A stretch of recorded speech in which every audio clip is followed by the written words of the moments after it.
Y'all, why are we vaping melatonin? Here are all the reasons it's dumb from a drug scientist's perspective. So we kind of have this weird obsession with melatonin, and in some ways it makes sense. So like melatonin is relatively safe. Like it is not really a thing that is going to cause you any sort of harm. Now, long term, we still don't know a lot about the effects of. That's a video for a different day. But short term, it doesn't seem like melatonin's that bad for you. And we do see that melatonin works for like a lot of different things. So it can help with people who have sleep disorders. It is linked to things like helping with ADHD and maybe autism. Like we're still figuring out all of the other potential things that it could be good for. Like we originally discovered it actually because somebody was trying to test it for vitiligo and they basically were like, didn't really seem to work for like helping with like skin pigmentation issues, but it made that person sleepy. So maybe we should look in that direction. So yeah, it's like a multi-billion-dollar industry because it does seem to work for a lot of different things. Now, important point here that I want y'all to notice. If you don't have a sleep disorder, melatonin doesn't really do much of anything for you. So if you're on a relatively normal circadian rhythm cycle, so if you basically like start to feel tired around the same time every day, yeah, that extra melatonin is not really doing much of anything for you. It's just a very expensive placebo. We've moved from like the boring pills to the like slightly more interesting gummies, and now we've moved on to vaping. Now, let me tell you why this is a terrible idea, other than the things that I've already kind of suggested. First, like the dumbest thing here is that we are vaping things that we find on the internet. So there is no like FDA approved melatonin vape. That does not exist right now. So it is an unregulated industry, which means that people are just buying these online. If you search like melatonin vapes, you can find them in a lot of places on the internet. Now, I don't know if you've been on the internet recently, but it is like a bad place. It is like a swamp of snake oils and cheap fashion and folklore.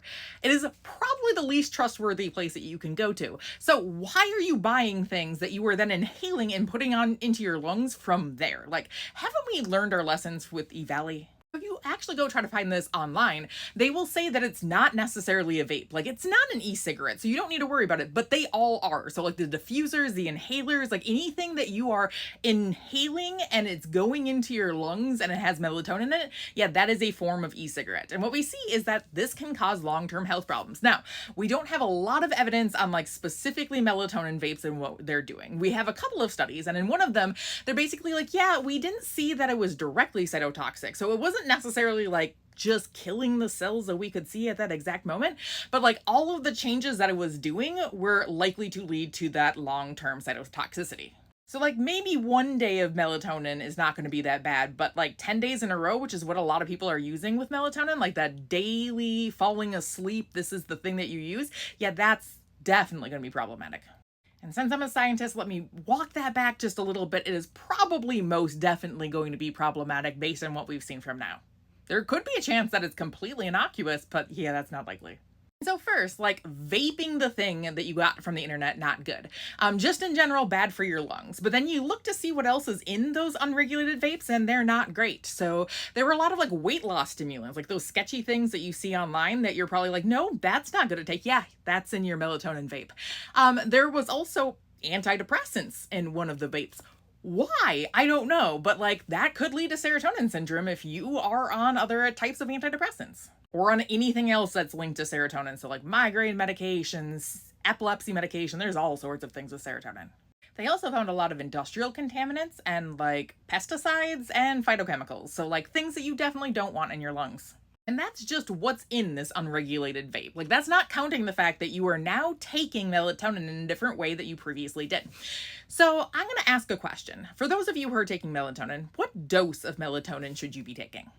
Now, when I ask people this question, they typically just say like, what's on the bottle? But the problem with things like vitamins and supplements in this type of industry is that is not regulated. So like acetaminophen, you have to say how much is in like a normal dose. But when it comes to things like supplements, like there are all sorts of random amounts that you can kind of put into those things. I made a video about melatonin in the past. I was basically saying like, yeah, people give all sorts of different doses in the gummies that are out there. Like there is no standard really dosing. And so when I ask you what dose you should be using, you probably don't know off the top of your head, but you are giving yourself a dose every time you take melatonin. Is that dose too high? Is that dose too low? We don't really know. Now, the beneficial thing about melatonin is that, as I mentioned, it's not that dangerous, but it still can have harmful effects, especially in things like kids. So, if we're giving kind of random doses and then you're taking it in a different way in which you might feel the effects supposedly faster, that's part of the claim. It's supposed to be faster and it's supposed to not have grogginess the next day. That is a claim that I don't think there's any basis to whatsoever.